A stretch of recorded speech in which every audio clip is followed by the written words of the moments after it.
Ainda sobre a matéria anterior, é importante falar sobre os atletas de Cristo que fizeram parte da nossa história. Eu não posso me esquecer que há 25 anos atrás, um atleta chamado Márcio Araújo, jogador de futebol de São Paulo, foi meu espelho e minha inspiração, já que eu também era um atleta e queria conhecer mais a respeito do Evangelho. E você, Fábio Marques, também teve um atleta de Cristo como inspiração? O primeiro atleta de Cristo que me veio na cabeça, acho que foi o Tafarel. Foi o primeiro jogador que eu soube que tinha algum envolvimento com o Evangelho. E eu vi ele na Copa de 94, vi ele sendo campeão da forma que o Brasil foi campeão. Foi a primeira, acho que talvez tenha sido a primeira competição de futebol que eu assisti, que eu tenho na memória. Então o Tafarel foi assim um referencial, foi algo que me marcou. Jorge? Para mim também. Mas como eu nunca gostei muito de jogar no gol, eu acho que além do Tafarel, depois... Foi a primeira pessoa assim, de atleta de Cristo, mas de gostar de ver jogando, foi o Bebeto, eu acredito.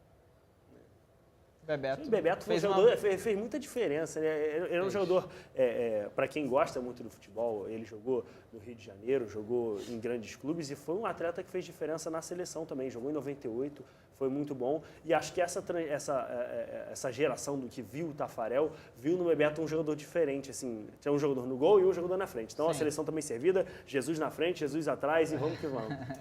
E isso, para você que está nos assistindo, mostra a importância de você, que é um atleta de Cristo, ser um bom exemplo para as pessoas que estão ao seu redor, estão se espelhando e se inspirando também através do seu testemunho e da sua atitude. Nós vamos agora ao Minuto da Copa e todas as semanas vamos retratar aqui um dos grupos que participará da próxima Copa do Mundo em nosso país. O Grupo A da Copa do Mundo é o grupo do anfitrião. O Brasil, dono da casa, vai receber México, Croácia e Camarões na primeira fase. O México chega à sua 15ª participação em Copas, pressionado. Mesmo dentro da fraca eliminatória da CONCACAF, os mexicanos precisaram jogar a repescagem contra a Nova Zelândia para vir ao Brasil. Com muitas brigas internas entre jogadores e comissão técnica, o grupo que jogará a Copa está indefinido. A mais tradicional seleção da África também está no Grupo A. Essa é a 6ª Copa de Camarões, que sonha em repetir a campanha de 1990, quando chegou às quartas de final. O grande craque do time é Samuel Eto'o, do Chelsea da Inglaterra. Depois de abandonar a seleção durante um tempo, ele voltou e promete dar muita dor de cabeça às defesas adversárias. Os croatas chegam para sua 4ª Copa com uma seleção que conta com grandes nomes no futebol mundial. Mandzukic e Modric vêm ao Brasil para tentar repetir o sucesso da geração de 1998, que ficou em 3º lugar e teve o artilheiro da Copa, Davor Suker. Todos esses times vêm enfrentar a única seleção a participar de todas as 19 edições da Copa. O Brasil chega como favorito por ser dono da casa e atual campeão da Copa das Confederações. Com o grupo quase fechado, Luiz Felipe Scolari conta com a habilidade do craque Neymar na frente e uma defesa muito forte para tentar conquistar pela primeira vez uma Copa em casa. Fábio Marques, o primeiro jogo, e na minha opinião o mais difícil dos três, será contra a Croácia. Quem é a Croácia?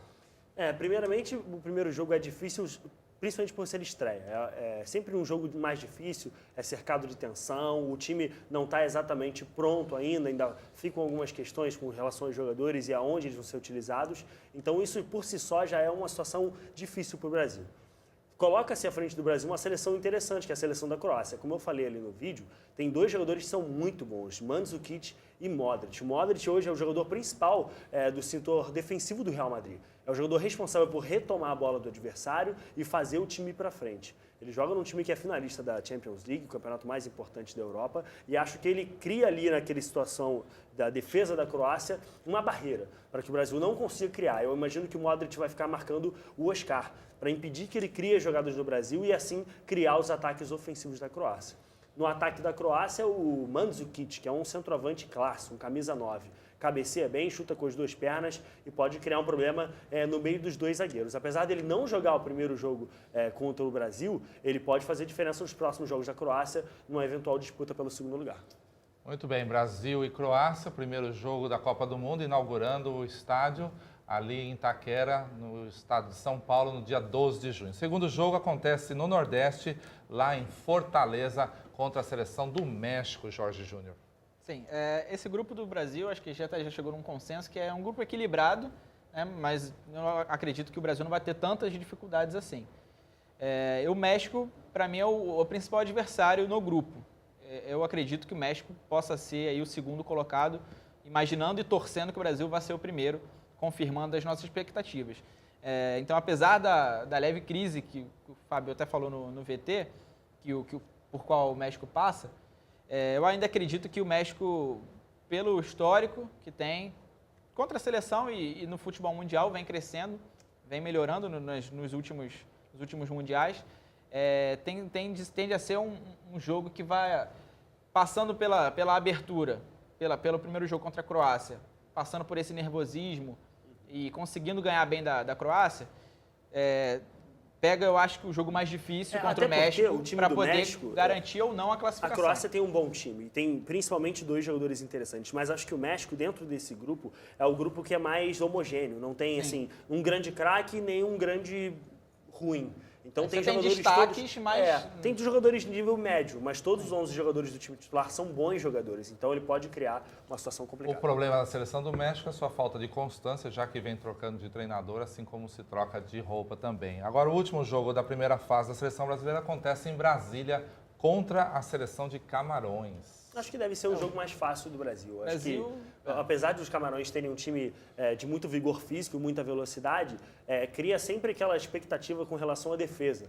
As defesas dos times africanos normalmente tendem a deixar a desejar, e isso não é diferente com Camarões. Apesar de ser um bom centroavante, falta ali consistência na defesa e acho que vai faltar muito para segurar o bom ataque do Brasil. O Brasil pode chegar bem tranquilo nessa terceira partida. Pode chegar até classificado. Pode chegar classificado, pode chegar bem tranquilo e acredito que chegando assim, não vai ter, tende a ser um jogo fácil. Se chegar precisando do resultado, lógico, a seleção do Camarões nenhuma seleção hoje em dia, quase nenhuma, é água com açúcar, mas também não é nenhuma seleção muito forte. Então, precisando do resultado, o Brasil sabendo segurar as avançadas do Eto'o e a rapidez que eles têm, o futebol, as seleções africanas principalmente, costumam ser muito rápidos, muito velozes nos contra-ataques, sabendo eliminar esses contra-ataques rápidos, o Brasil acho que tem... E eu acho que esse deve ser o grande problema do Brasil, de uma forma geral. Ter vencido a Copa das Confederações colocou o Brasil num patamar de favoritismo. Então, e principalmente por jogar também em casa. Exatamente.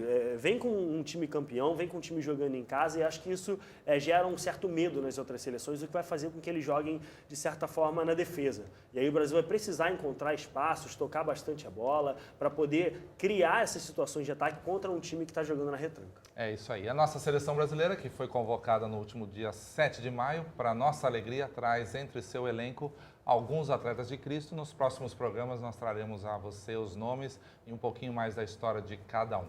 Enquanto a Copa do Mundo não começa, nós continuamos assistindo e acompanhando o Campeonato Brasileiro. E vamos começar pelos gols de sábado da última rodada do Brasileirão. Em Porto Alegre, a torcida do Inter levou um susto quando Marcos Guilherme completou o passe de Marcelo e fez 1-0 Furacão. Vacilo da defesa colorada, mas quase não deu tempo do Atlético comemorar, porque na jogada seguinte, D'Alessandro chutou de fora da área e deixou tudo igual no Beira-Rio. E a virada veio num golaço de Alan Patrick, nessa bomba disparada da esquerda. 2-1 Internacional, líder do Brasileirão. No duelo no Pacaembu, o Palmeiras jogou com empenho e conseguiu um bom resultado diante do Goiás, uma das surpresas deste início de campeonato. Aos 15 minutos, Lúcio apareceu adiantado para marcar 1-0 após o levantamento de William Matheus. 15 minutos depois, o William Matheus lançou o lateral direito na ponta e Henrique subiu mais que os marcadores para desviar de cabeça. 2-0 Palmeiras. No Maracanã, o Botafogo, que ainda não havia vencido nesse Brasileirão, não apenas acabou com o jejum, como não mostrou piedade diante do Criciúma. O passeio alvinegro começou com Emerson Sheik. Bolatti cruzou da direita, a zaga falhou e a bola caiu no pé de Emerson, que bateu rasteiro. 1-0. Depois do cruzamento, o goleiro corta, mas a bola cai nos pés de Emerson, que ajeita e bate com categoria. 2-0. Depois, Daniel resolveu brincar de goleada e fez logo 3 gols. Primeiro, a bola sobrou na entrada da área. Depois, com uma ótima jogada individual. E o terceiro saiu após a roubada de bola e o chute rasteiro na saída de Galato. Não perca as contas. 5-0, fechando a goleada, o Alisson deixou dele. 6-0, placar final. Então, Fábio Marques, aí no duelo dos alviverdes deu Palmeiras. Palmeiras. O Goiás, que não havia levado gols nesse Campeonato Brasileiro ainda, foram cerca de 280 minutos sem levar nenhum gol, levou logo 2 do Palmeiras. O Lúcio fez ali um gol em posição irregular.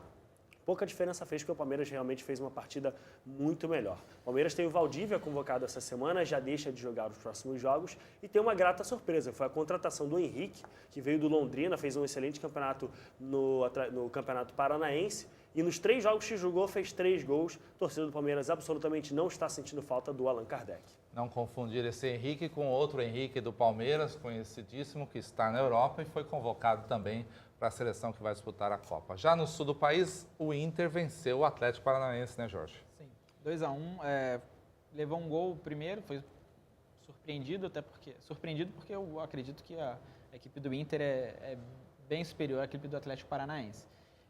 E o Inter, assim, é complicado você falar que o Inter é um dos favoritos ao Campeonato Brasileiro. Hoje é o líder. Mas eu digo que é complicado porque há quantos anos a gente vem falando que o Inter é candidato ao título do Campeonato Brasileiro? O Inter vem há muitos anos. Você está querendo dizer que o Inter é um cavalo paraguaio? Não, não é cavalo Ele paraguaio. está ali na fronteira, então quase um paraguaio.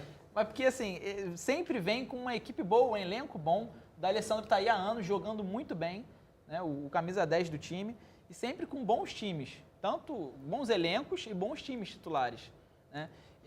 E acaba que depois da metade do campeonato, principalmente nas últimas 15, 10 rodadas, começa a perder um pouco de força. Então, assim, mas de qualquer forma, nesse jogo, o Alan Patrick apareceu bem, jogou bem nesse jogo, o D'Alessandro e o Alan Patrick também, que fez um belo gol de perna esquerda. E aqui no Rio de Janeiro, nosso querido Botafogo parece que vai deslanchar com uma goleada, saiu do rodapé da tabela e subiu um pouco. Primeira vitória do Botafogo, aproveitou para fazer logo 6 gols e venceu esse jogo. Acho que a entrada do Emerson Sheik foi fundamental para o time do Botafogo. A torcida do Botafogo não estava querendo a contratação dele, achou que ele tinha muita identificação com o Flamengo e Fluminense, mas é verdade que a entrada dele deu uma mudada no time do Botafogo, que passou a jogar bem melhor. É verdade que enfrentou um Criciúma bastante fragilizado, que tem um time que não está conseguindo se acertar no campeonato ainda. Aliás, os 3 times de Santa Catarina hoje estão dentro da zona de rebaixamento e essa derrota do Criciúma acabou fazendo com que a torcida ficasse um pouco revoltada, pediu demissão de técnico, pichou os muros. Botafogo não tem nada a ver com isso e está melhorando no campeonato. Acho que esse é um sinal de que o trabalho do Wagner Mancini tem muito a crescer ainda. Boa participação desse garoto Daniel. Acho que é cedo ainda para a gente dizer vai ser ou não vai ser, mas acho que é um bom começo para ele se firmar no time do Botafogo. É isso aí, essas foram as notícias do futebol no sábado e após o intervalo vamos ver um pouco mais da rodada e outras modalidades. Fique conosco, Atletas no Ar volta logo logo.